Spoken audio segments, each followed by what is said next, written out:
Awesome. So I'm laying on bed. How do you like that? Huh? Look at this. I'm in a real nice place. Perfect. At least she let me use her room. It sounds good. Hi, Ken. Thank you for joining MovieJunk today. How are you? I'm fine. And I take a little offense at junk. Junk. Oh, yeah. Why is it movie junk? Oh yeah, that's the that was the first name that that came into my head, and it just stuck ever since. Oh, okay, I'm going to throw another one at you. How about movie gossip or movie greats? Those So, sound pretty good too. but I don't care. Junk is, I used to be in a junk business. Oh really? And were you doing any hauling, or what were you doing? Yeah, from the time I was born till the time I was 40, I had a waste removal company that picked up trash all around the city of Los Angeles. And then I was invited by NAFTA and Mr. Bill Clinton to go to Mexico and start a waste removal company in Mexico. Oh, wow. And that didn't go too well because the Mexican people in charge were very greedy and filed arbitration under NAFTA. And when I asked Bill Clinton for help, he said, well, have you ever heard of Monica Lewinsky? And that whole thing went to shit for no good reason. But while I was there, they called me and they asked me to do an audition for some TV show called Seinfeld. Oh, wow. Now, after I was not able to leave Mexico City and go to Warner Brothers and do an audition, because I was dealing with such an international company and business, and I mean, we're talking about billions of dollars. Yeah. So when they said, will you come over here and audition? I said no. And subsequently, if I had done that audition, when I walked into the original Borat audition, I would have been recognized and I would never have gotten the job. And that's exactly what Larry Charles told me. Oh, wow. Isn't that interesting? So it's the great one mess up.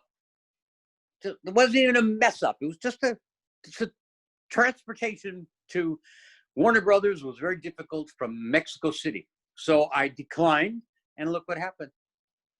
That was fate. I mean, I don't think you could have, yeah. You know, the stars aligned there. Yeah, because I know. Yeah, well. Yeah, I know. Go ahead. Yeah, I know with you know, with most fans. I mean, obviously, you know, most fans know he has the infamous role of Azamat in Borat. Selfishly, I mean, for me, the first movie that I actually remember you in was in SWAT. You were the mob boss. You were the uncle, you know, in the restaurant scene. Got my neck chopped off. Yep. Yeah, that was the first scene. And then when I saw you in Borat, I was like, that was the guy from SWAT. Because actually, I loved SWAT, you know, growing up. It was a really good movie. I did a TV show called The Shield. Yep. And after I did The Shield, that's when Ryan Murphy came up with to do SWAT. And the director, who also directed me in The Shield, said, we have a problem. The problem is Olivier Martinez, who is supposed to be the mob guy taking over, is just so handsome that we don't think people are going to believe that he's a killer. So we wrote a new scene for him to cut your neck. And I said, okay, what am I going to say? I feel like Peter on Saturday Night Live. Okay. So that's how I got that part. And it was great. It was wonderful working with Samuel Jackson the second time. And no, that was the first time. It was something else I did with him the second time. But it was, you know, these are the things that happen that you don't know. I did one little thing on The Shield, and the next thing you know, was in a major picture. So what are you going to do? Just keep going, keep your head up, and don't let them stop you. Yeah, because Ken, you have, roughly, over a span of 45 years, you've done TV and movies, and, I know you had, the audition, but kind of what got you started early on? Did you have a bug at a young age of wanting to get into the business? Yeah. Yes, I was 13 years old, and my father and grandfather were picking up garbage, and we were making a good living. Please, garbage people at that time made a very good living. And my grandmother was in a theater group for Armenians. And I would see her on stage, and I would think, she's not getting dirty. She's not sweating. I like this job better than what Daddy and Grandpa are doing. And it took till I was 55 and ran around naked to get anything from that industry, because I did 120 different appearances on television and motion picture before Borat. Yeah. And nobody knew my name until I ran around naked. Weird, huh? Yeah, your co-star, Sacha Baron Cohen, he was also naked as well. And yeah, that scene is just hilarious. That, to me, it's very popular and people know it, but it's very underrated, in my opinion. That's one of the funniest scenes in Hollywood, hands down, because it's Hold on. real. Let me just clarify something. Yes, he was naked, but he had this, if you recall, this long black bar. Yeah. This was Hollywood magic. He did not need a black bar that large. Oh, wow. You could have done a little black bar. You didn't need that. And I got to tell you, it was, people say, well, how did you feel running around? Cold. It was cold. Oh, wow. And that shiver up thing in the cold, that's true. Oh, yeah. That scene, and also in the elevator when you guys are just casually standing in there, that elevator scene was was awesome too. If you notice in the elevator scene, he grabs me because I'm standing across from him, and there's only one cameraman on the ground. Mm-hmm. So he grabbed me and he put me next to him so that we'd have one shot. And the other guy was like just aghast. But throughout all of the floors, we had a sign that says, they're shooting a picture here, you might be on camera. And that was it. Yeah, because that was, if I'm not mistaken, I think it was like a real estate agent conference or some sort of conference. So it was a brokers conference. They were brokers, real estate brokers. And about 7 months after, I had a sandwich shop in on Beverly Glen and Ventura Boulevard in Sherman Oaks. It was called The Dip. And this kid comes and he looks at me and he's like, and I says, did you order? He says, yeah, I ordered a roast beef, but you know what? I think I've seen you naked.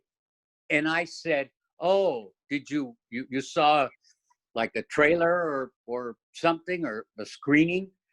He says, no, my father's a broker. I was there. Oh, wow. And I gave him the sandwich. I gave him the sandwich and said, go ahead. No problem. Thank you very much. Bye. So he was one of the first young males that ever said he saw me naked. I'm sure it screwed up his life. So, but that was a brokers convention. And the truth is, we ran around. See, there's there's a rule that they don't like you running around naked in a hotel. Yeah. So it took us 4 different hotels until we got the shot. Oh, wow. So, oh yeah. And so then the audience didn't know. We originally walked into a engineers convention in Dallas. Oh shoot! And nobody moved. Nobody even, no, not even an eyebrow went up. And I take all my cues from his eyes, and he looked around and he said, "They're not. Come on, let's go." And we walked out of there like we were wearing suits and a vest.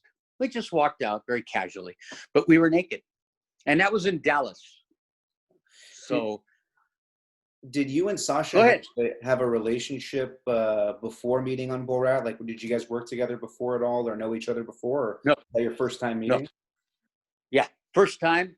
I went in on the last callbacks of auditions because the casting director, I think her name was Allison Jones, I'm not sure, she would take the call and say, "No, we know Ken, he's an American actor. No.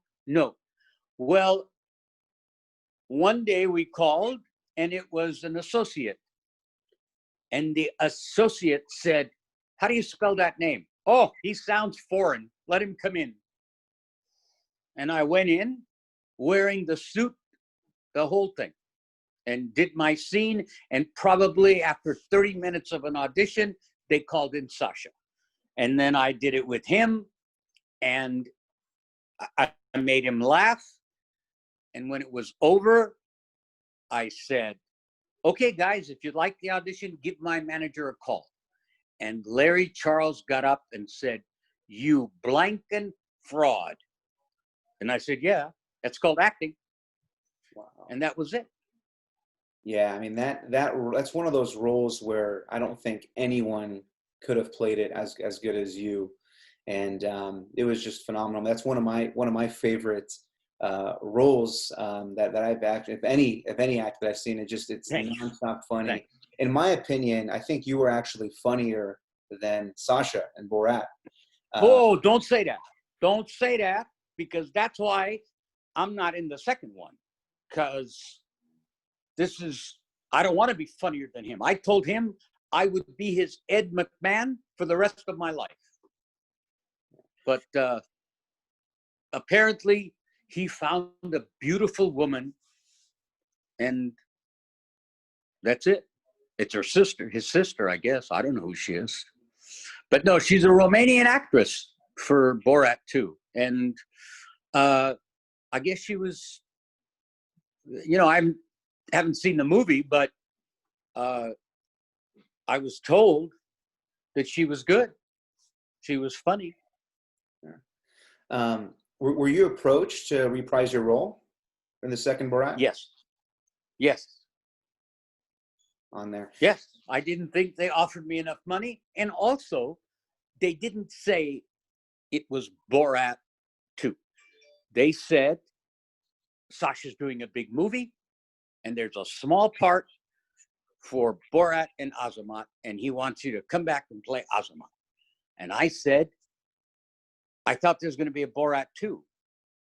And she said, "There's not going to be a Borat 2. This is not Borat 2, and there will never be a Borat 2. And I said, "Okay, fine." They made an offer, and I thought the offer was too low, so I didn't take it. I was in Europe shooting a mob movie with Armand Assante and Stephen Bauer. Yeah. And so it just didn't happen. Things didn't work out. I definitely want to get into the mom movie as well.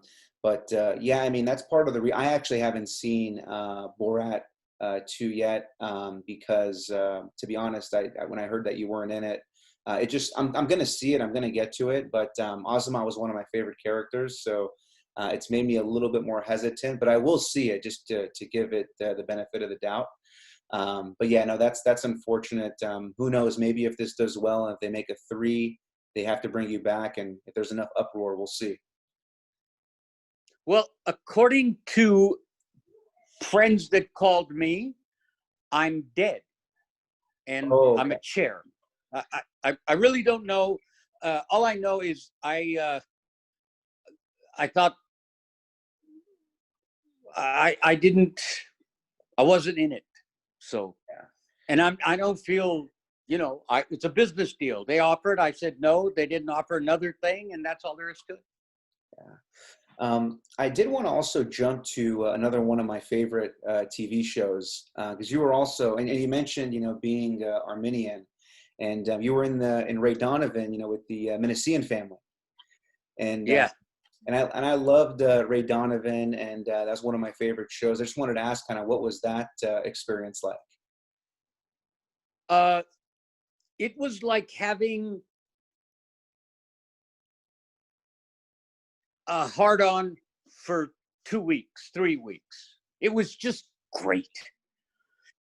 They're all great to work with.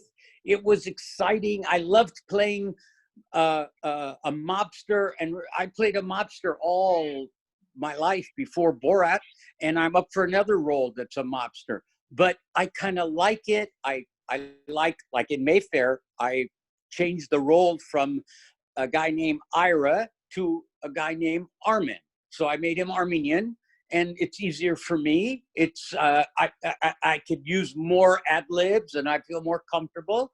But I've played a lot of different characters, and it's fun. I like this job. I feel bad for somebody who doesn't like their job. This is great, but the problem with it doesn't happen all the time. And I really, since I was 13 years old, and I read in TV Guide that Michael Landon makes $25,000 a week shooting Bonanza. And I don't even know if you know what Bonanza is. Yeah. But that was how long ago I thought, okay, that's what I want to do. And I still haven't done a sitcom. I want to do a sitcom. I want to do a drama show, and I want to do a sitcom. But the movie industry is amazing, and it's fun, and this virus is driving us all crazy. Yeah, and so in Ray Donovan, I mean, that also starred Stephen Bauer, who was also in Mr. Mayfair. So yeah, now that was a total coincidence. Mr. Mayfair is a story about 3 mobsters that were in New York, and they get older, and the main mobster, Armand Assante's character, goes to London to open a nightclub, and his 2 friends stupidly shoot a made man and have to go and hide out in merry old London. And not only comedy ensues, but I beat the heck out of a guy with a hammer. I shot a couple people shot at me. It was really a great experience. I can't wait to see it.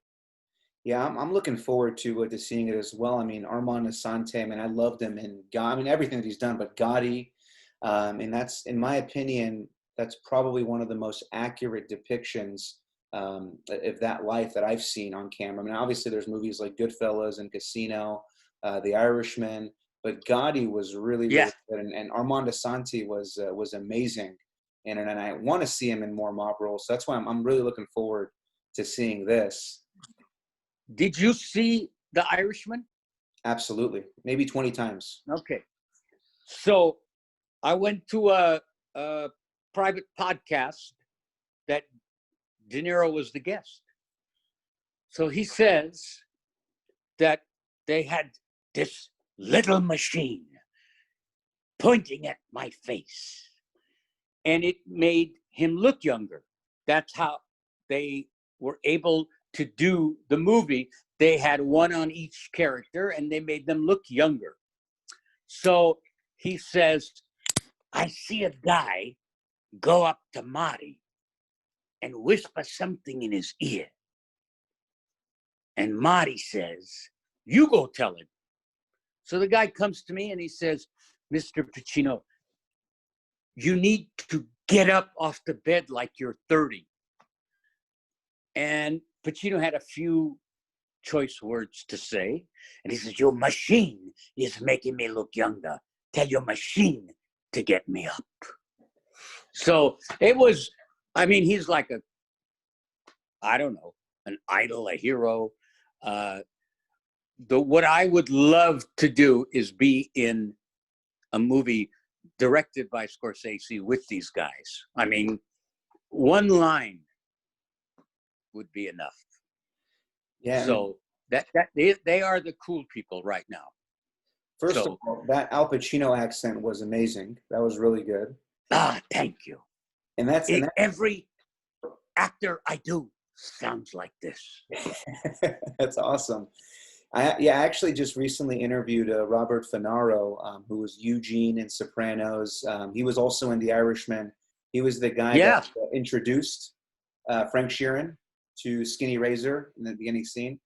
And just listening to his experience as well, you know, working with Martin. I think that was his second time. He worked with him on vinyl first, I believe. So yeah, and anyone that I've spoke to that's just come across Martin Scorsese, it's just a dream to work with him. I'd love to see you do. I know he's doing a movie with De Niro and Leo. I'm forgetting the name. I think it's in pre-production. That'd be a good opportunity. Call them up and tell him to call me. I will do it. I'll broker it. Listen. I'll come on the air and kiss you.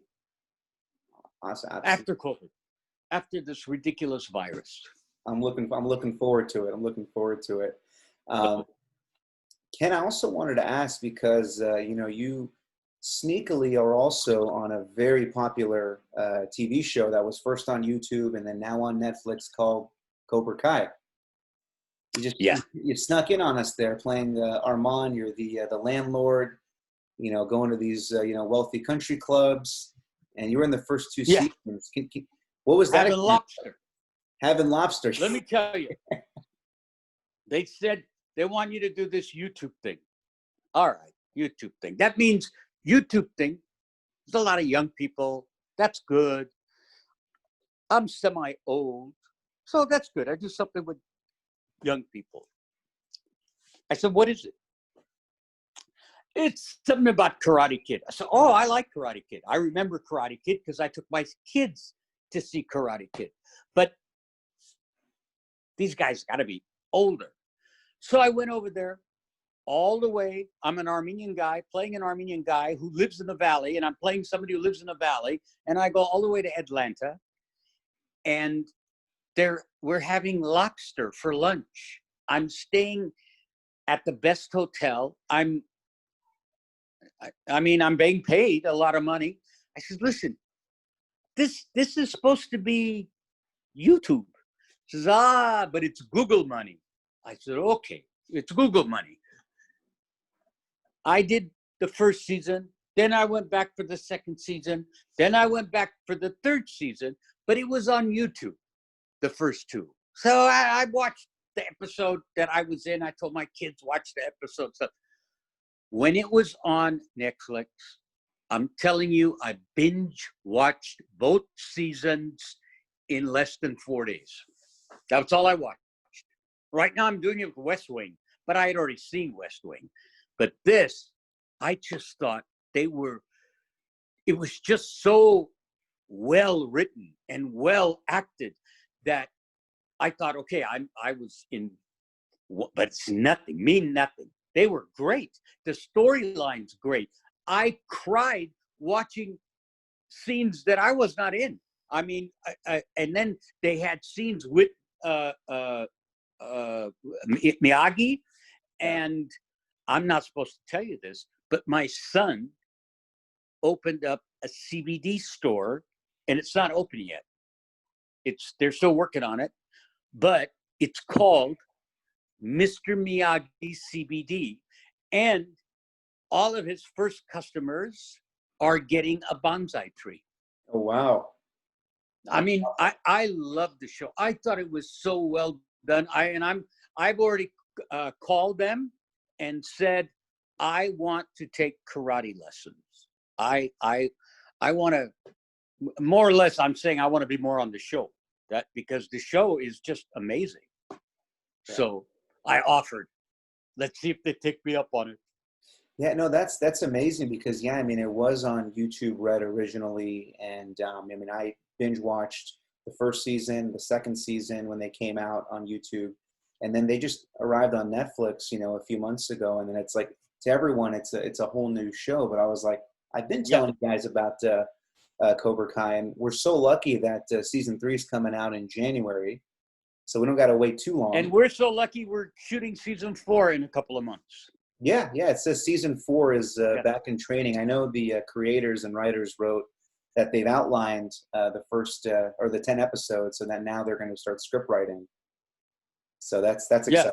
I told them I want to learn how to play karate, but on season 3, you'll see that I got my ass handed to me, and I don't remember which guy, but after the scene was shot, I went and I said, hey, that's not right. He's not paying me rent. What is he doing? He's not. I would go, because I went there with 2 Armenian guys, and we didn't get what we wanted. So I said, listen, if this was the Valley, the next scene is 4,700 Armenian guys. And I was told, you'll get your revenge on season 4. I said, okay, I'll wait. That's so now they're and the kids, wow, I'm jealous. I mean, especially this one kid that started in the bad guys dojo, and he's fantastic. I think the acting is superb, and really, I did a movie called Price of Freedom, which was about the Shah of Iran. And the Shah was played by Paul Sorvino. And the revolution came. And there was this one guy who was a mullet. I think that's what they call him. And he was just like a judge. And he would kill people and have these people, their head chopped off and stuff in the movie. Man, I didn't know it was Martin. He was so... The acting was so good that I didn't know it was Martin. And then when I saw him, I said, hey, I bowed down. You were great. He was so good. I didn't know it was the guy from Karate Kid.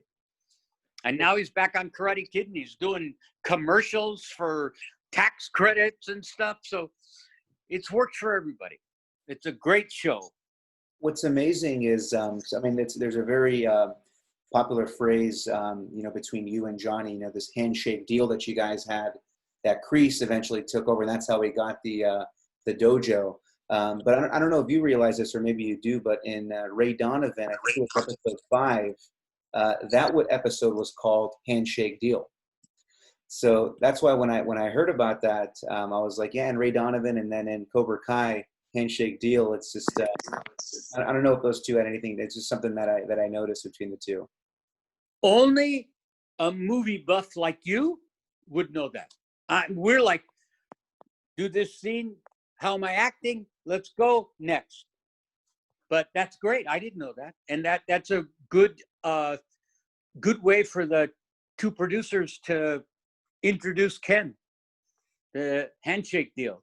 But still, I got my ass handed to me in the last in the end of the 3rd season, and I will have my revenge.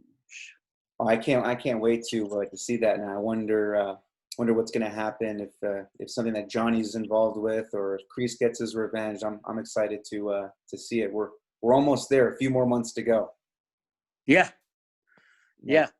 I mean, nothing is being shot right now. It's just they're just starting. And I have a friend that's doing a soap opera, and she said it's so difficult. We can't have anyone in our dressing room. We have to wear a mask through the whole thing until we get in front of the camera. We have to do our own hair and makeup, and so it's very difficult, but we'll do it. We're going to do it. We cannot live, like the guy says, the sickness can't be worse than the cure. Yeah. So we have to get up, I understand we got shut down, but it's time to get up, dust yourself off, and get going. And wear a mask. Yeah, Look. Oh, let's see it. Oh, I have my mask. That's the 1950. Armenian flag colors. Yep. 1915 was the beginning of the Armenian genocide. So now that we're in a war, we're wearing our masks and protesting. I've been to 4 out of 6 protests in the last week. Yeah, I've seen that on your Instagram. I'm actually of Assyrian heritage, so we were also part of the same genocide as well. And wait, Syrian or Assyrian? Assyrian with an A. Oh, cool. My the godmother to my children, and I'm godfather to her children, is Assyrian. Oh, wow. And yeah, I mean, really, a lot has been said about, guys, we got to keep our country. Yeah. Look how difficult it is without a country. And you guys, your country got taken, and that's shameful. So we're fighting to stay alive, because right now, in my personal opinion, it's a crusade. Hopefully somebody with some sense will put a stop to it. I don't know, but we have been protesting. We have been trying. Yeah, I've definitely been seeing on your page, and I actually know some people that have gone to the protests, and yeah, it's unfortunate, and hopefully it'll come to a positive resolution soon, hopefully. I have a movie that I wrote, The Treatment, in October, and the movie is about my fabulous granddaughter, and in the movie she's 10, and her best friend is my wife, her grandmother, and in the movie grandma passes away. So when I gave the treatment to my wife to read in October, she said, "Why does a grandmother have to die?" And I said, funny, comically, "Well, grandpa's a movie star." And she said, "All right." And then after I got the script back, she actually passed away January 1st, 2020. Oh. And now this movie it's more than a passion project. Yeah. I have to shoot this, but I can't shoot it with missiles going across my head.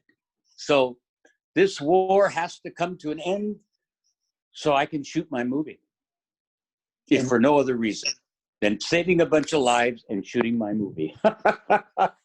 So this year, but that movie is the granddaughter steals daddy's credit card, and her grouchy grandfather, that's me, and her go to Armenia to spread the ashes of my wife, her grandmother. And all this crap started, and I can't do my movie. So, and it's very touching, and for me, it's a passion project. So it's going to get done sooner or later. Yeah, no, sorry for the loss, and yeah, definitely, don't quit, and get that going. I actually would really love to see that.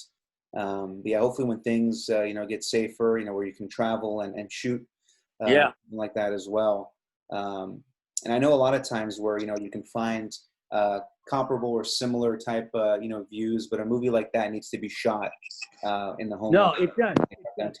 We've already talked about, well, we can go somewhere else and it can be another country, and I said no, it won't work. Won't be there in my head, but physically, yeah, it'll work.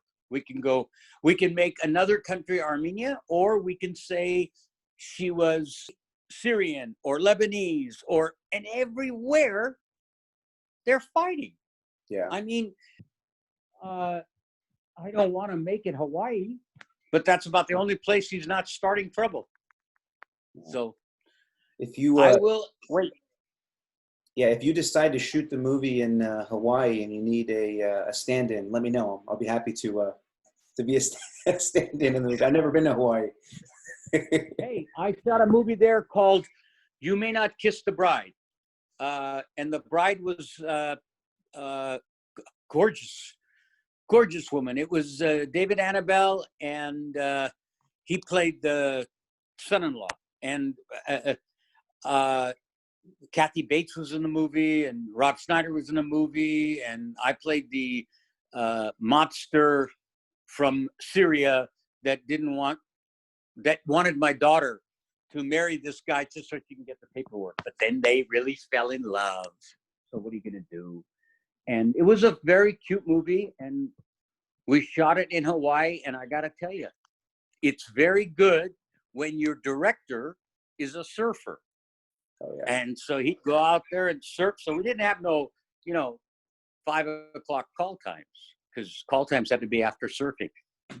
Yeah. But it's a beautiful place. I even wrote with the director. We wrote a sitcom called Poo Poo Papa, and because we were in Hawaii, and my character is a grouchy pain in the ass, we came up with Poo Poo because Poo Poo sounds like a guy who's a pain in the ass, but it's also a sample platter in Hawaii. So then, and apparently in this pilot, my daughter had married the mayor of Honolulu, but they were both very, very, very, very, very, very liberal, and I'm a Trumpster, and that's where the comedy comes in. We're always fighting about politics. So, but I don't know, if he doesn't win, I have to rewrite the thing. Yeah. And then just they're getting their act together, and this war starts. It seems like it was all set up to open. The war started the same month Borat 2 opened. I don't know. Interesting. Could be a coincidence. Yeah, that's very interesting. So, but you got to see the movie and tell me what you think. You got to call me and tell me, did you laugh? That's all I want to know. I will now. Because our concept was always make you think and make you laugh. Make you think. That's what I liked about it, because it brought so many people the reality of the stuff that was happening and how people are being treated. I don't know about this movie, so you'll have to tell me what you think. I will. I'll definitely share my feedback, and I'm looking forward to kind of seeing your future projects. I'm super excited about Mr. Mayfair, and hopefully the passion project that you can get underway once it's safe to start filming. Ken, I can personally talk to you for hours. I mean, I'm a huge fan, and I want to be respectful of your time. I just want to say thank you again for joining MovieJunk today. I'm super excited and honored to even have you on. And yeah, definitely one of these days, the next time I'm in LA, I mean, I want to come by there and get that hug and kiss that we were talking about. Hey, all you got to do is give me 24 hours notice. I will. That's all. So I know where I'm at. Come on down. I appreciate it. No cameras during that kiss. Oh, no. Okay. Not that kind of kiss. the Middle Eastern kiss on two cheeks. Oh, yeah. Okay. I had a date a couple of days ago. That's the way she kissed me goodbye. And oh, God. Oh, awesome. But anytime, man. I love people that love movies because I love making them. Yeah, and keep on ticking. We love them. Keep making them. Yeah, and seriously, like I said, my father was captured by the Germans. My father came over here, married an Armenian American woman, and his son, me, is in the movie business. I mean, and the two movies that got me there, one of them, Borat. And I thank Borat, and it was great, but I never spoke a word of English. Never spoke a word of English in that movie. And the other movie was The Artist that won the Academy Award, and I never spoke a word in that movie either. So I am lucky, and this can only happen in America. And I got to admit too, like we were saying earlier, and that's awesome. But also too, I mean, a lot of people don't know what your real voice sounds like. A lot of times you're speaking in an accent. So praise to you for being such a good actor and so skilled. Oh, it's no problem. Whatever you wanted, this is what you get it. You see it, you got it. That's all. I like doing it because my father sounded like this, and half the people in my family speak broken English. So it's good. It was a great learning experience. But yeah, it comes, it goes. Like people say, listen, can you do that? Yeah, I can do that. Why do you think I can't do that? Why would I do it if I can't do it? So, Awesome. but I got to tell you, the red light on a camera gives me life. It's like a blood transfusion. You're on, buddy.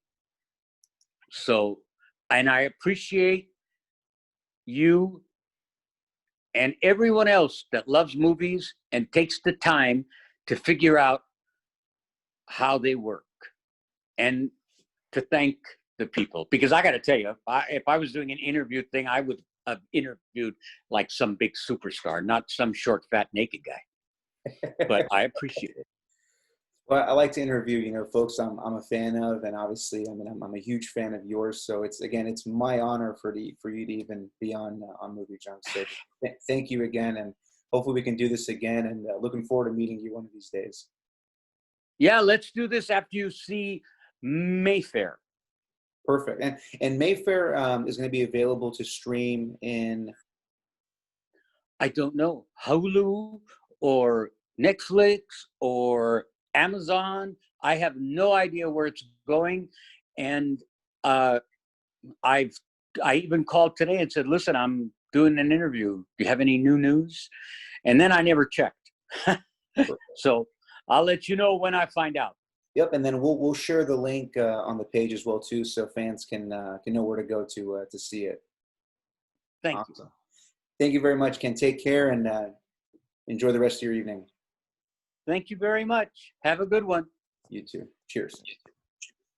Cheers.